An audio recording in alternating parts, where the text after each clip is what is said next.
This is episode 49 of Outlander Cast with Mary and Blake.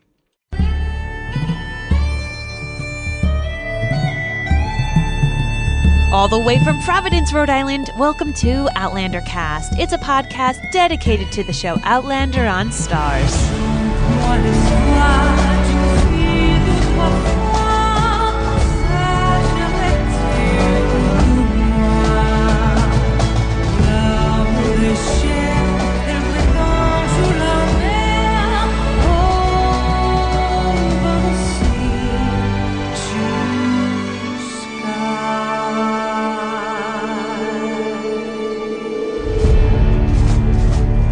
Hello, everyone. Welcome. My name is Mary Larson. My name's Blake, and I'm so freaking happy that I feel this good about Outlander right now. Me too. And you know what? We are not alone. No, we're not. Thank God. The Outlander train is rolling, my friend. Started off a little rough. Well, in some people's opinions, because I've just been loving it from the start. Sure. I mean, the premiere was fantastic. Loved the premiere. And not just because it was Frank, but because there was good attention to detail. There were good character motivations. It started off with a little bit of a mystery. It started a whole arc that will propel itself for the whole season. Loved it. And then we had Not in Scotland Anymore, which is a little bit of a step back. But this episode has, like I said in our last podcast episode, has righted all of the wrongs. Well, in your opinion, but yeah, in my opinion, but I'm saying it's a good thing. Yeah. Like, it's righted all the wrongs, and I'm really happy about everyone seems to be so happy. We're pumped to continue to meet these characters that us book readers have loved. And for just show watchers like yourself, Blake, you're just in heaven because last episode was fun. It was fun. It was beautiful. You get the plot wheels turning, and it's setting up so much for this season. Mm-hmm. So for those of you who are just joining us brand new, I myself, Mary, am a book reader. Blake is not a book reader. He is just a show watcher, which makes it so fun and yet so difficult. And this episode is listener feedback driven. You know, we go from having a podcast where it's just Blake and I and we recap the episode to having so much awesome feedback and conversations with you guys. You go from a 2-person podcast to, a 20,000 plus person podcast. And it just makes it so much more fun because you catch things that we don't catch. You have different insights, and I adore having these conversations. So let's start chatting with you guys. Well, let's do it.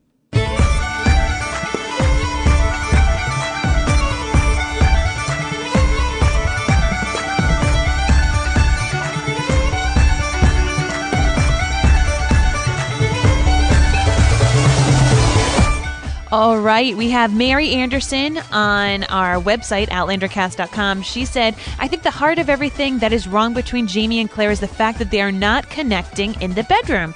Jamie is refusing to confront his PTSD and busies himself with business and intrigue. Claire feels resentful and disconnected. The result of shoving the issue under the carpet is the resentment and deceptive behavior between them. Claire needs the pillow talk with Jamie to feel a part of what is happening. She instead is left out in the cold. I don't always approve of her choices, and she is being rather bitchy.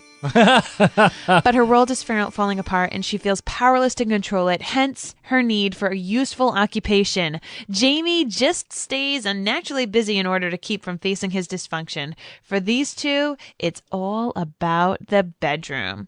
Hell yeah. Well, not right now.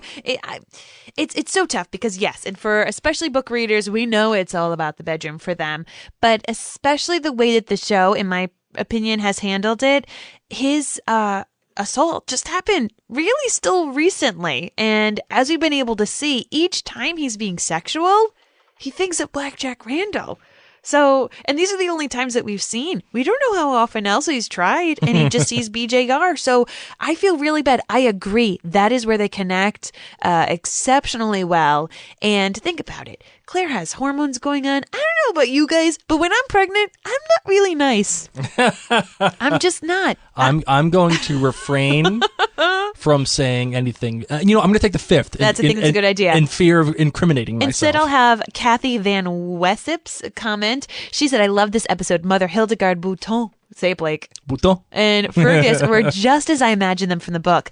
Love that they have developed Murtaugh into a man who not only lives to be of service to Jamie and Claire, but one who has a healthy needs of his own and is enjoying himself with Suzette. Claire's snappy response was more out of jealousy than about BJR being still alive. She misses the intimacy she and Jamie had, and she feels left out on the sidelines to fend for herself and deal with a pregnancy on her own.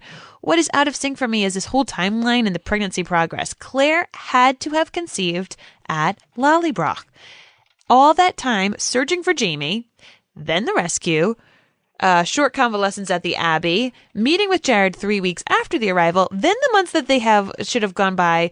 Claire should be late in her second trimester, past the morning sickness she had at the Abbey, and the baby should be kicking by now. The timeline of this pregnancy is out of phase with the timeline of events. They will likely do some catch up in the next 2 episodes, but I am having to suspend my disbelief. Cathy, I agree with you. You know, we had this conversation. A couple of viewers have said this, that really the timeline that the show has set up is putting her getting pregnant possibly at Lallybroch. I also heard a great theory that maybe she might have been pregnant, had what they call more of like a chemical pregnancy, and like it miscarried early, so it's kind of like almost during the period time frame, and then reconceived again. But as we've been able to see, Jamie doesn't really get that physical after his sexual assault. So really, they were doing the deed at Lallybroch, which means that Claire should totally be late in her second trimester. We should totally be seeing more than a Chipotle bump.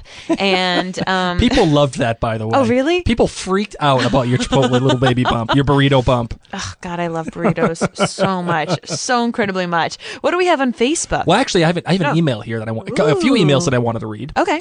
It says, "Aloha, Marion Blake. I am one of what I hope are many devoted Outlander fans and Outlander cast fans in Hawaii." You have to say Hawaii. Hawaii. No, with a V kind of sound. Hawaii. No, we're not Russian, right? Yeah, do you have to say that? I think people in Hawaii say it with more like of a V sound. You'll have to let me know, because I know that in or how do you say the state below Washington State? Oregon. You don't say Oregon? Oh, I do say Oregon. Oregon Trail. Yeah. That's what I think of. So people from that state call it Oregon. Yes. Not Oregon, like many of us in the rest of the USA. Listen, it's Oregon. That's how it is. Well, if you're from Oregon, you say Oregon, and I feel like some people say Hawaii. I don't know. Someone please let me know. I'm from Rhode Island. I've never been to Hawaii. One day, hopefully, my husband will take me. Hint, hint, nudge, nudge. Mother's Day is coming up. Fly me there. Calm down. We can't even go to Connecticut. never mind Hawaii. Okay. Hawaii. What does our friend from Hawaii say? This is from Anne. She is from Hawaii. She says, "While listening to your podcast of episode 203, Useful Occupations and Deceptions, and Blake's theory about Alex Randall and Blackjack Randall, it occurred to me that I do not recall you're covering one point from episode 202, not in Scotland anymore. So please forgive me if I'm incorrect. But when Claire is introduced to Alex Randall by the Duke of Sandringham, Alex coughs and mentions an ongoing condition. When he says his brother recovered from the injuries in the line of duty, he comments that his brother is in far better health than he, Alex, is.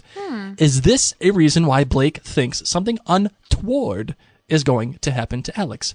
Mahalo, Anne." Anne, I wish I was smart enough and intuitive enough to say yes.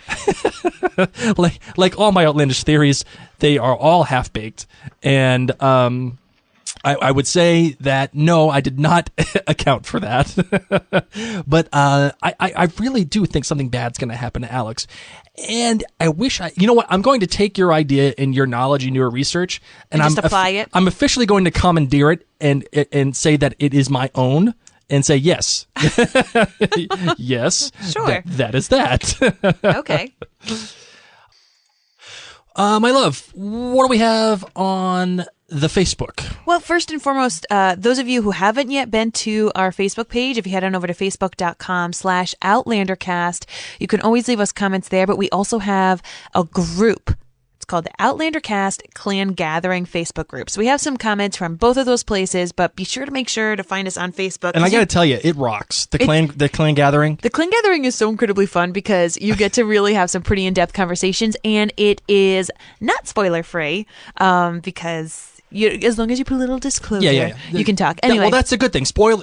There are spoiler warnings. Yes. So if you are like me, if you're one of the uninitiated, you're not of the Church of Diana, then you can go there and feel safe. Yes, you can. It's a safe place. So we've had some great comments, like Bob Lovelace. He said, this episode more than made up for the last one. We seem to have got back on track. I have to agree that while I was happy with what happened to Claire, I felt bad for Jamie.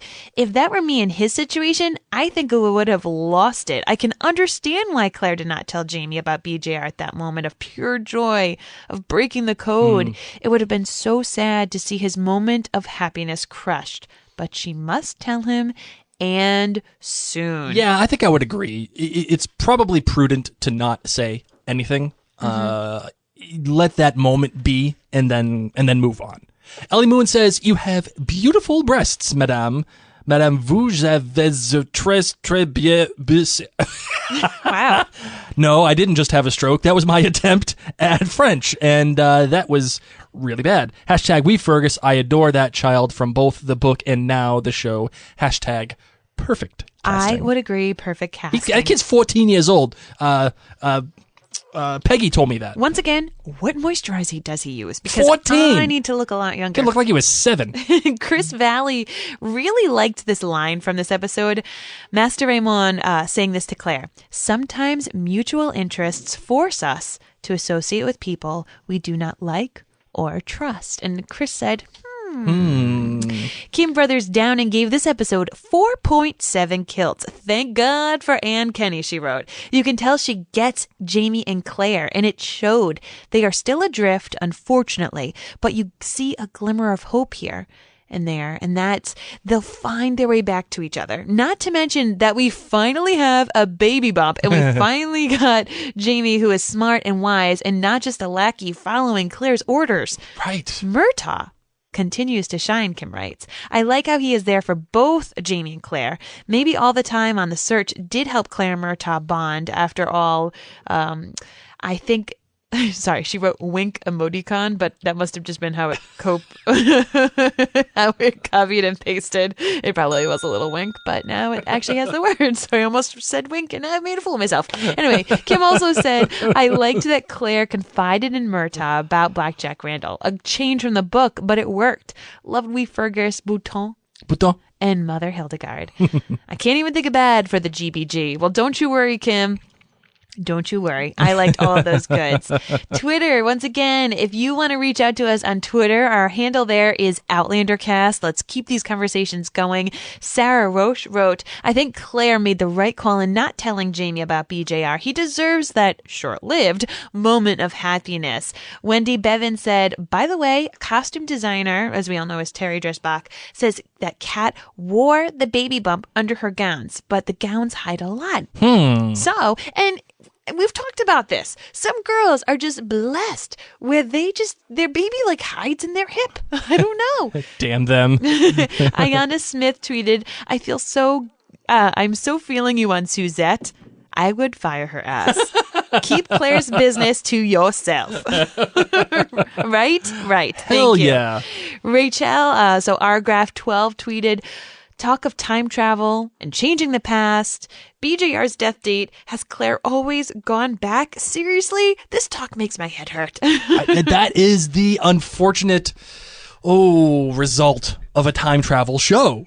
Because everything can be called into question. Yeah, it's all what if. Yeah. Right? Instagram. Oh, God. You know why I love Instagram? I mean, I love Twitter, but Twitter has this 140 count, It's just not enough. It's not. So if you're not already following us on Instagram, that is a fun place for conversations because you can just write and love it. So Boogie Love said, I love how Claire and Jamie are like two detectives trying to decipher the code. This was great. I also love how Murtaugh and Claire's relationship is developing more and more each episode. I always felt like it was Jamie and Murtaugh, and then there was Jamie and Claire, and never a connection between Claire and Murtaugh. These these two being extremely important people in Jamie's life, it's nice to see them connecting. And I loved this comment by E. Boogie Love. First off, really cute name. Because for those of you who are in relationships, it is great when you actually like your significant other's best friend. Right. It's really awkward when you don't. Hey, wait. What are you trying to say to me? I love your best friend. That's Okay. what I'm saying. I love your best friend. Shout out to my best friend John in Washington, D.C. Yes. Love you, brother. It's it just makes life a lot easier. Yes, it does. And especially for these three, this is kind of like, what was that show with Susan? Oh God, what's the name? The blonde girl. But they were like two girls and a guy living together. Suzanne Summers and Yeah. Three's Company. Yeah, this is like Three's Company, except, two guys and a girl. I mean, they're all living together. Wait. That didn't. What? You don't think it's like that? No. They're all like living together, hanging out, joking, dealing with seriously tragic things. I don't know. I didn't really watch the show that much. That was before my time. Oh, yeah. There it is. Now picture Marta dancing in his kilt. You know what I'm talking about. I'm going to let this ride a little bit. Just picture it, guys. Picture Jamie singing this and Claire and Murtaugh doing his little Scottish dance. From The Search. Yes. Oh, God. Oh, that's What funny. does Maybe Kaylee say on Instagram? Oh, maybe Kaylee says Claire and Jamie having disconnect is realistic. I do want. Wait, hold on. You know what that is? It's not me. Blakeism. That's There what you that go. is. Do fans want good storytelling or just fan service? No couple is constantly on point. There are ups and downs, and given that the characters have been through the distance is understandable. P.S. I enjoyed this episode much better than the second, although the first episode still has my favorite. And maybe Kaylee, you and I are both on the same page. That premiere was my favorite, and but I really did enjoy this latest episode. Chromeo24 Good says, yeah, for the baby bump and the acknowledgement of the wee bairn. Bad thinking Sandringham will help. What are they thinking? He is Seriously? evil. He's not your friend. He's not your friend.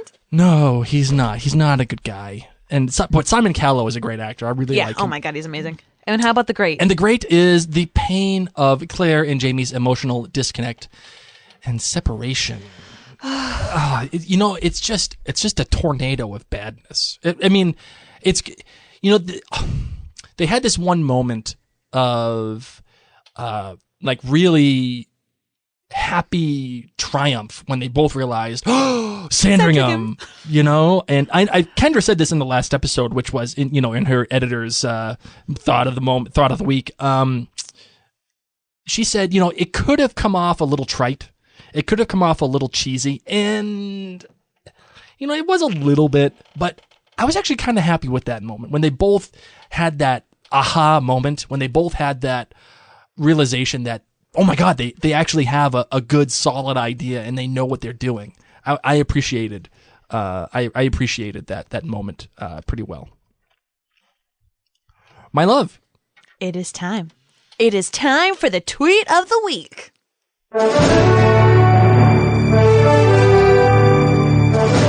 This week's tweet of the week comes from Erica. At Kanjmai Brew. Wow. I'm just going to call you Erica. Erica tweeted, Yeah, Erica, go ahead. was so happy when I heard Test Drive from How to Train Your Dragon in your show. Oh, yeah. It is one of my faves, and it has bagpipes. That is right. And for you, Erica, this is for you.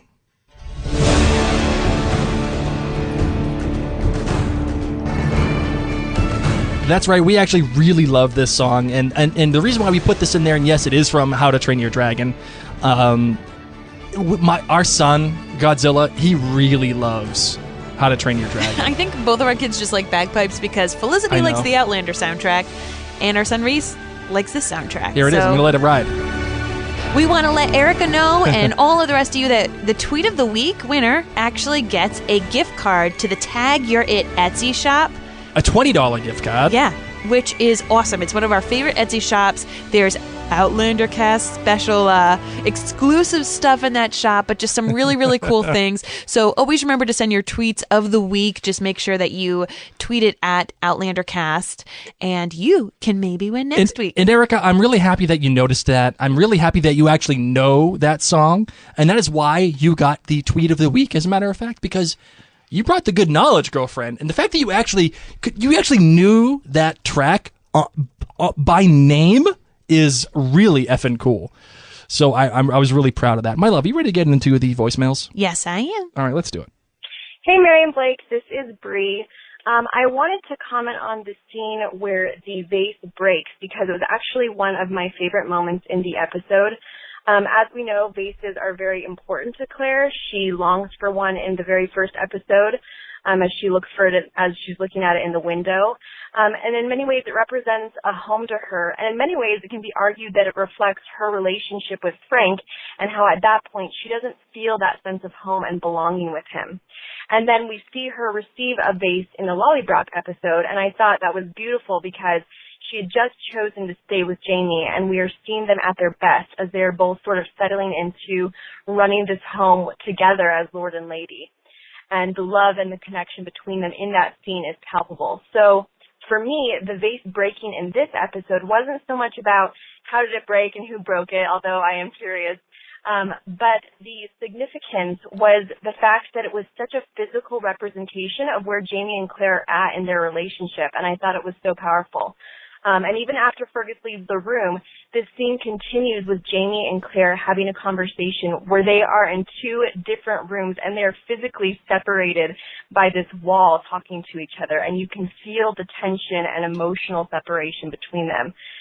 Their relationship is at this point at an all-time low and is fractured and broken, much like the vase that we saw. So I thought it was really beautiful. I don't know, maybe I'm the only one that felt that way. But anyways, I just thought that I would share a few of my thoughts on that. So anyways, I'm looking forward to your next podcast. I look forward to it every week. I love hearing your thoughts. So thanks so much. Bye. Wow. What a fantastic voicemail. You know what? This is it right here. Oh, nope. Wrong. This is what I want to do. That's what I wanted. I can't believe that. Winner, winner, chicken dinner. Wow, that was fantastic. Anything on that? Just how amazing? I'm just amazed and totally right on. All right, let's do the next one. Hi, this is Claire McCarthy from Decula, Georgia. A couple comments. My favorite scene in this is one where Jamie and Claire are talking right after Claire met Fergus. He's in a hallway, she's in the room, and they're alternately separated by a wall, and then they pause in doorways as they continue the conversation. That seemed to be a metaphor for their relationship to me. There are walls between them now, but they are coming together, and hopefully that spells good news for their relationship and us viewers in the long run. And then in terms of Claire deceiving Jamie about BJR, for the first time in ages, he was happy. And I totally get why Claire couldn't tell him then. I once had to deliver heartbreaking news to my husband when he had just returned from a lawn trip. He was so happy and relaxed, eager to see his family again. I put it off as long as I could just to let him have that little bit of happiness for a few more hours, and that's all it really was. It's not an easy thing to do. So I get where she's coming from, but she does totally need to tell him. And then I agree with Blake, something's going to happen with the Comte. I think it's not mere coincidence that he happened to be in the shop and then Claire goes in and finds poison and has a discussion about poison with Master Raymond. He's up to something, and Claire is probably going to be the one to feel the effects of it. That's just my humble opinion. Thank you. Vindication, baby. Vindication. At least one person agrees with me. I gotta say, that feels good. Someone's got my back. Hi, guys. My name is Amber. I'm calling from Urbana, Illinois. I just have to say how much I love the show and your show. I love Murtaugh. I just think he's a cutie cute, and he's my favorite. Yes, there's Jamie, but Murtaugh's my favorite. But I just wanted to call in and thank you guys for your show. And Blake, you are not bossy. with your wife. I heard your last podcast. Not at all, but thank you guys so much for what you guys do. Thank you. Well, you are welcome. And once again, vindication. That makes me feel good about myself. And I don't think I'm bossy. And yes, Murtaugh, love him. His character has become such not only a good character, but an asset to this show. He helps liven the Outlander experience. My love, would you agree with this? Oh my gosh, he's becoming easily part of my favorite of every single episode. Totally agree. Hello, Marion Blake. This is Kris Valley calling from Martha's Vineyard, Massachusetts. I just wanted to say that I love Outlander, the book series. I'm up to book 6. I love the TV series. I think it's the best adaptation they possibly could have done in the limited time that they have. I am just hoping that after the second season, they decide that rather than try to take each season book by book, they decide to just tell the story in a more organic way, and that they don't try to do a literal adaptation of each book per season. I think it would work out much better that way for them and the viewers. I love your podcast. Keep it up. I'll be listening. Bye. That's my girl, Kris. That's a girl from Massachusetts right there. That's right. Hey, you know what? Martha's Vineyard, too. So for all you people who don't know what Martha's Vineyard is, it's like where... It's beautiful. It is where all the legitimate people in this world live. And all of them? Yeah, really? all of them. Every single one. It's a beautiful island. Everybody else is illegitimate, but all the legitimate people live in Martha's Vineyard. Gosh. And you know the funny thing is? No. I've never been there. Oh, you're right. Never been there, not once. Yep. And the Rhode Island girl sitting across from me has been to Martha's Vineyard. Yep. But not me. That's actually quite Okay. depressing. It's all right. Quite depressing. Hi, Marion Blake. My name is Cathy. I'm in Grand Rapids, Michigan. I am a book reader and a show lover of Outlander. I'm listening to your listener feedback for episode 2, and I just wanted to make a comment to Blake. I know that we have a lot of characters that were introduced in this episode, but think of this as a chessboard, and all of these individuals are pieces on that chessboard. Each one will have moves that they make that are unique to them, that are part of the whole dangerous, intricate game that Jamie and Claire are playing with history. So please be patient. It will all become very clear. I think that they did an excellent job of getting all of these characters on the board so quickly. It's a lot to get in with only 13 episodes, and I think they're doing a marvelous job. I have already seen episode 3, but I will not say anything about that until later. My love, what do you think? Do you think the patience is good here? I think you need some more patience when it comes to this, but I think as of now, things are really amping up. I agree that the chessboard needs to be set up before it can be played. Yes. You know what? I've already commented on it. I'm just going to leave it alone.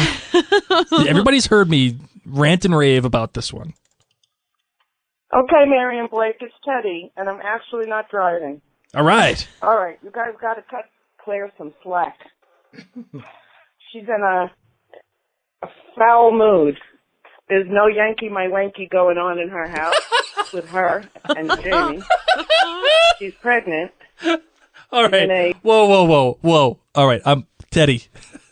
Lanky my Yankee? Yankee my wanky. Oh my God. I never heard that before. That is amazing. Teddy, that's amazing. That's a nice, fun way to describe Oh my God. their lack of sex life. That made my life. I can use that phrase with my mom when I have to explain something to her later this Listen, season. Ma, listen. I got a Yankee my wanky over here. I do not. I do not. Go back to Teddy. Go back to Teddy. Sorry. Oh, it's just the immature part of me coming out again. Web of lies that she has to concern herself with. Jamie is a wreck, and she knows it, and that makes her a wreck.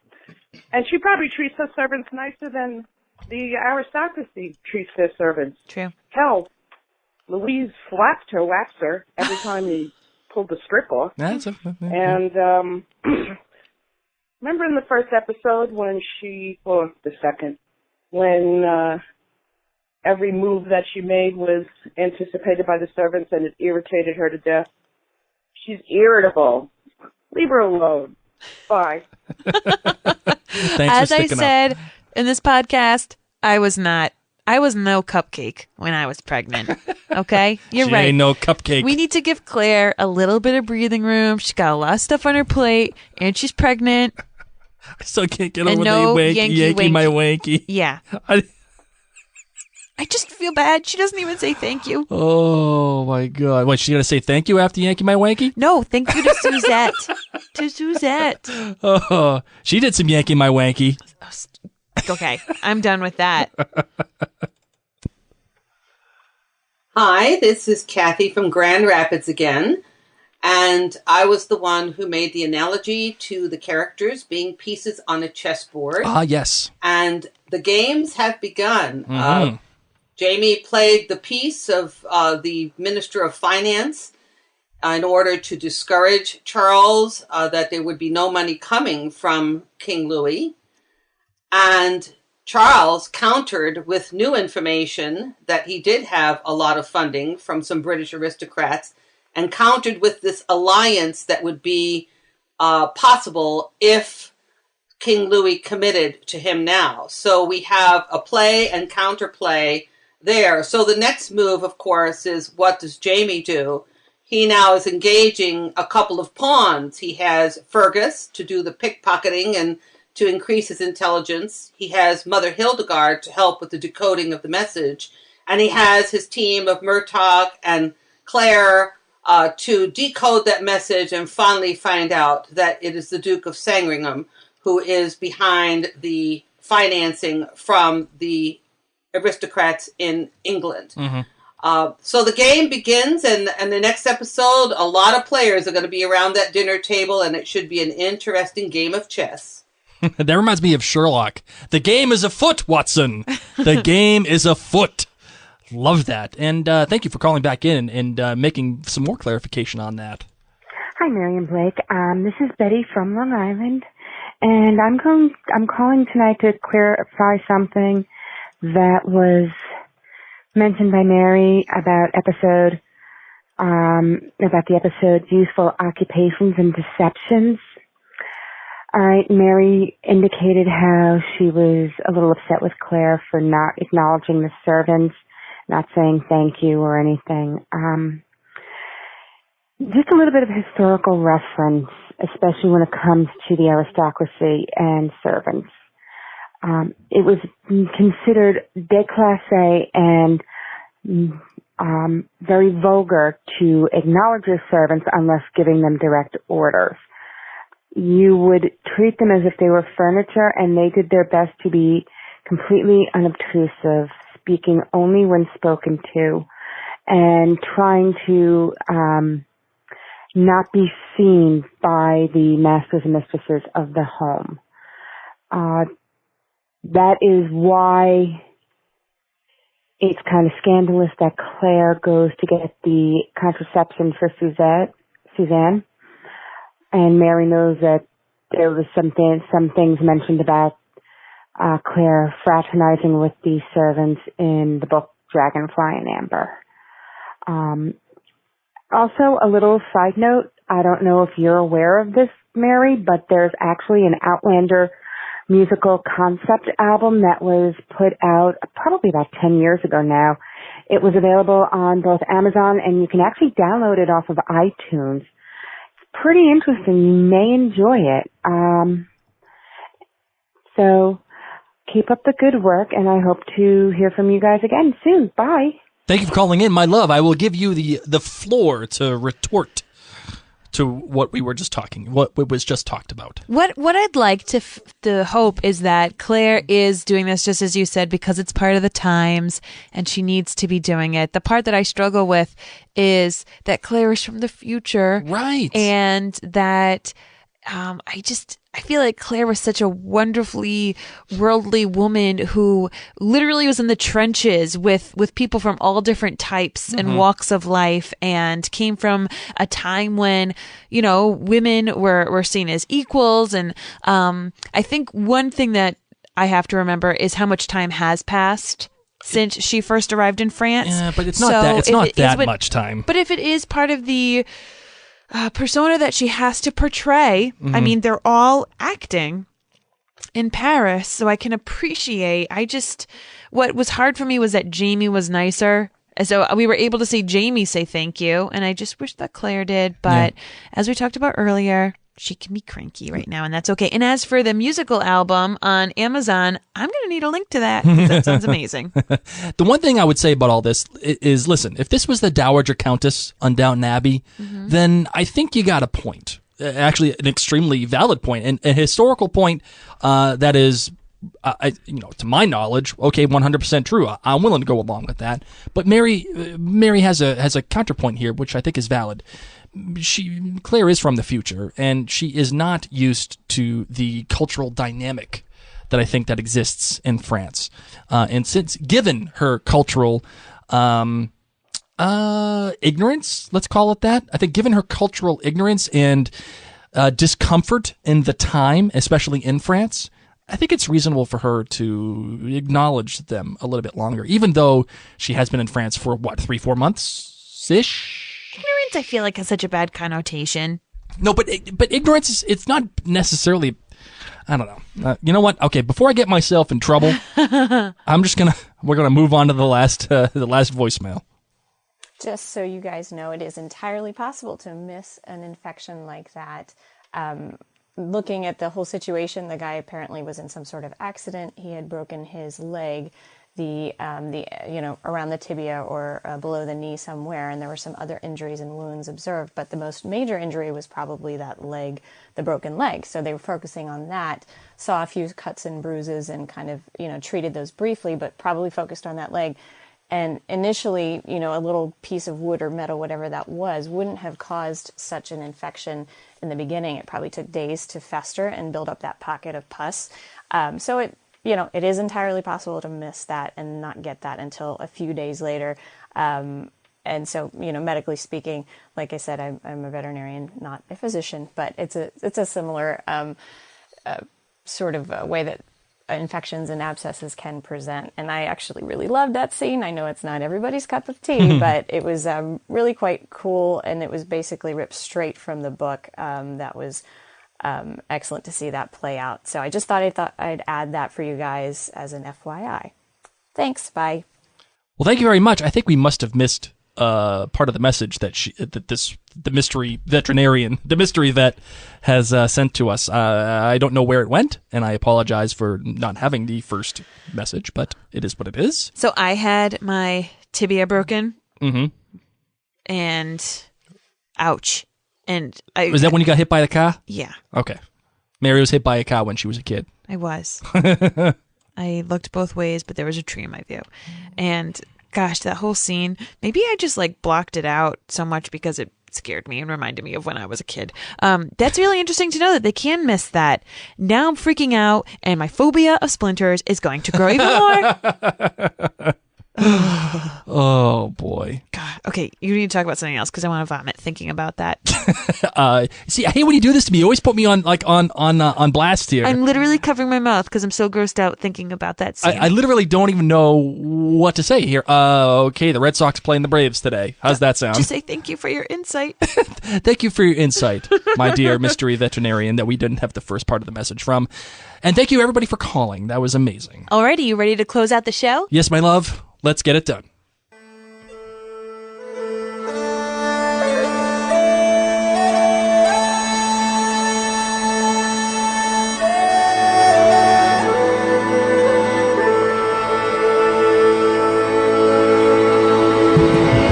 So much fun this week, and I know a lot of the listeners have, and I've been listening to the Goldberg Variations, by the way. I'm such a nerd, and I'm totally okay with it. You are such a nerd. We totally should have had that music this episode. Anyway, Blake, what are you looking forward to this Saturday night? I'm actually looking forward to seeing the relationship between Jamie and Claire develop with Fergus. Okay. I feel like this kid is going to be a much larger part of what they do. Okay. And based on everybody's reaction to Fergus, apparently this kid's kind of a big deal. He is. And I'm looking forward to seeing how they handle that. And, Good. And not just because I think the kid's a pretty good actor, because like I said last episode, I freaking hate kid actors. Yes. They all suck, especially teenagers. Stop. I just can't stand it.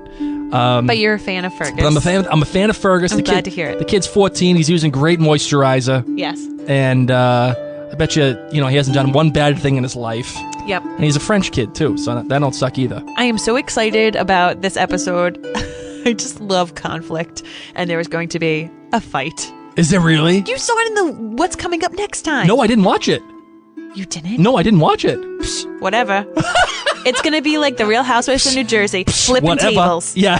What was her name? Teresa? Teresa. You prostitution whore! Anyway, I'm really excited about that. So make sure that after you see this episode, you head on over to whether it's Facebook, Twitter, Instagram, shoot us an email, head on over to outlandercast.com itself. But let us know your kilt rating. Remember, it's 1 out of 5 kilts. Or your GBG. Of course, it's our new segment. The good, bad, great. Because your comments may be read on the next episode of our listener feedback for Outlander Cast. So we want to hear you guys. As I said, let's take this from a 2-person podcast to a 20,000+ person podcast. Let's do it. That don't suck. That's like how many Twitter followers you have. So I'm just picking that number right now. Why not? Okay.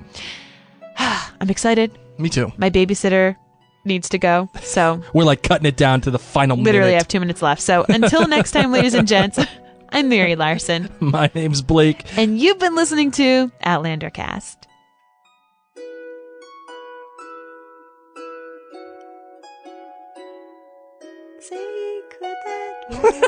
You're actually singing to it. I'm moving around. When is the bad part for the hop? Oh God, it's a lower note. It's a lower It's string. Durr. Hold on, let's see if we can find it. See, they're up in that higher octave. Okay. Here we go.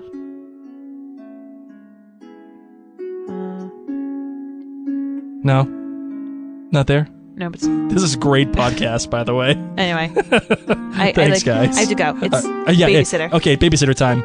Mary's putting down her things and walking away as we speak. See you, Mary. Bye, my love.